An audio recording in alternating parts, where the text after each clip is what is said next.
മഞ്ചാടി ചേട്ടൻ ഒരു GS പോലും പറഞ്ഞില്ലല്ലോ. എന്തിനു പറയണം? ഒരു വിജയവും മദ്യം കഴിച്ച് ആഘോഷിക്കാറില്ല ഞാൻ. വല്ലപ്പോഴും ചില കണക്കുകൂട്ടലുകൾ എന്റെ പരിധിയിലേക്ക് വരുമ്പോ കൂടെയുള്ളവർക്ക് ഇതുപോലൊരു സൽക്കാരം, അതല്ലേ എന്റെ പതിവ്. എന്റെ ലഹരി കയ്യിലേക്ക് കുമിഞ്ഞു കൂടുന്ന പണവും അധികാരവുമാണ്. എന്തായാലും ആ കലാവതിയെ കമഴ്ത്തിയടിച്ച് വരുതിക്ക് കൊണ്ടുവന്ന് കാശ് വാങ്ങിച്ച മഞ്ചാടിയുടെ ബുദ്ധിയെ സമ്മതിച്ചു കൊടുത്തേ പറ്റൂ. പഞ്ചരത്നത്തിലെ അമൃത എഴുതിയതെന്ന് പറഞ്ഞ് നേതാവ് കാണിച്ച കള്ള ലെറ്റർ അസലായി. അവരത് തൊണ്ട തൊടാതെ വിഴുങ്ങി.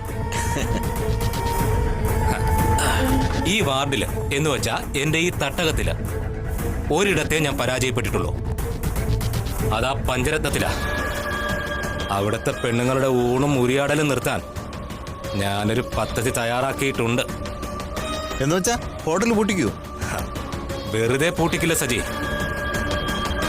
മൂത്തവളുടെ കല്യാണത്തോടെ സകലതും പൂട്ടിക്കെട്ടി മുദ്ര വയ്ക്കും.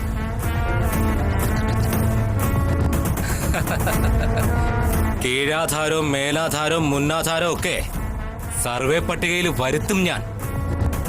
കൈവശാവകാശം പറഞ്ഞ അവരുടെ തന്തയെ കൊണ്ട് തന്നെ കോടതിയിൽ ഒരു ഹർജി ഫയൽ ചെയ്യിക്കും ഞാൻ.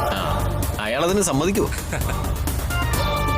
5 കാശ് തരില്ല എന്ന് കട്ടായം പറഞ്ഞു നിന്ന കലാവതിയെ വരുതിക്ക് നിർത്തിയ എനിക്ക് ആ ചന്ദ്രസേനൻ വെറും ഈസി വാക്ക് ഓവറാ.